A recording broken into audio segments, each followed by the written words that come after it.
از همین لحظه من مؤلفه های اصلی تفکر سیستمی رو خدمت حضرت عالی و بینندگان عزیز معرفی کنم. ببینید، یک مؤلفه اصلی، یکی از مؤلفه های مهم تفکر سیستمی، یکیش فکر کردن در طول زمان هست. ما باید یاد بگیریم یا یاد بدیم که بچه هامون به صورت داینامیک فکر کنند، نه در یک مقطع تعریف شده زمانی موقت. ما اگر ببینید، شما دو دانشجو یا دو نفر رو در نظر بگیرید که یکیش فکر میکنه که 10 سال آینده برنامه ریزی میکنه که چه اتفاقی براش بیفته. خب این یه نفره. یه نفر هم هست که لذات و در واقع اون لذت‌های موقت رو در نظر میگیره و در همون لحظه از زندگیش داره لذت میگیره و فکری به آینده موضوع نداره. خب این دو نفر مطمئناً الان دارن رفتاری رو انجام میدن که متفاوت هستن. اونی که برای 10 سال آینده داره فکر میکنه متفاوت‌تر عمل میکنه تا اون نفری که داره رویداد محور و به همین لحظه و در همین لحظه داره برای لذات خودش فکر میکنه. خب ما باید به بچه‌هامون یاد بدیم که در واقع تو دوره زمانی طولانی تر فکر بکنن، یعنی هم به گذشته فکر کنن، بیان برای حال و از حال ببینن که تو آینده میخواد چه اتفاقاتی براشون بیفته. برای همین برنامه ریزی رو از همین الان انجام بدن.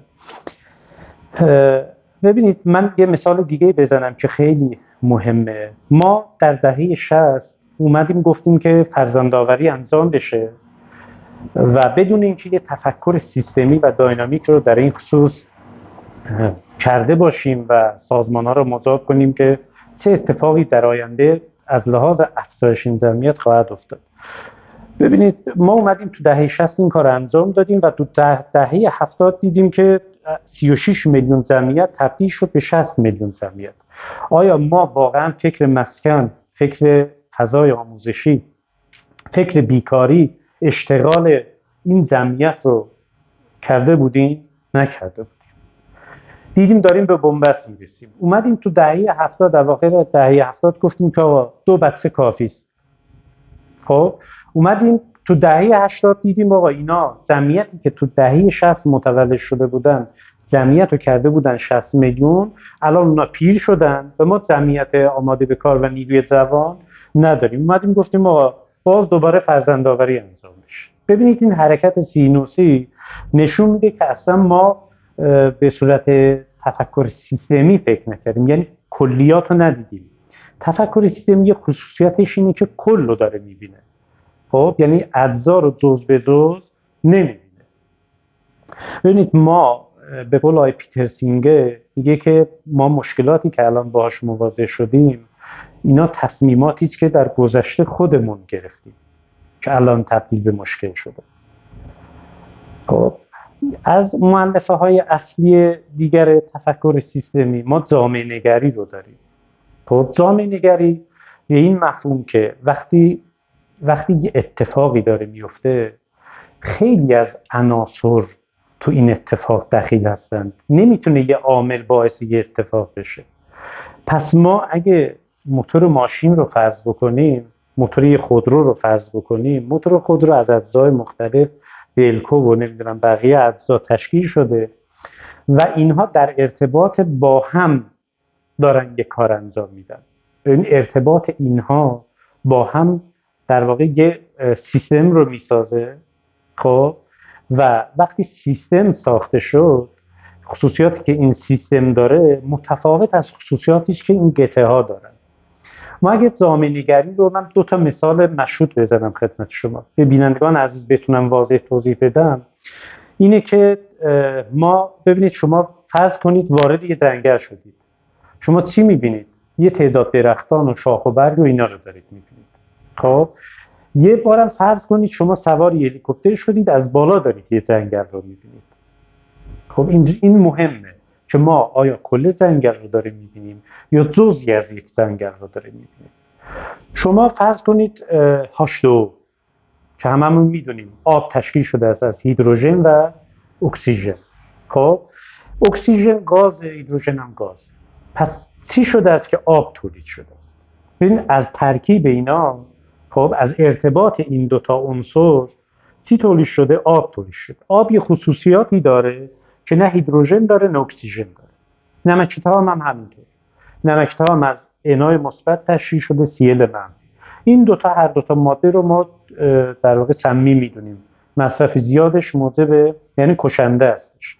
وقتی اینا با هم ترکیب میشن یا وقتی مرتبط با هم میشن، یک نمک تام که خوردنیه و مورد نیاز بدنه داره تولید میشه. پس ما یه سیستم داریم، خب یک زامنه نگری برای این داریم، یعنی کلی نگری رو داریم میبینیم. ما اگه اینو کلیاتش رو ببینیم که اینا ارتباط دارن، به ارتباطشون چی هستش، ما یه خصوصیاتی تولید میشه، خب که خود خودرو هم همینطوره. خود خودرو از قطعات مختلف تشکیل شده. این ارتباط اینها باعث میشه حرکت اتفاق بیفته. ببینید حرکت یه خصوصیاتی هست که هیچ کدوم از این قطعه ها ندارن به صورت فرادا. خب پس خیلی مهمه که ما زامنه‌نگری رو تو بستر تفکر سیستمی ببینیم. خب البته از تاریخ رو نگاه کنیم، از یونان باستان که شروع شد. یونان باستان هم تفکر کلی نگری حاکم بود، هم تفکر جزنگری حاکم بود.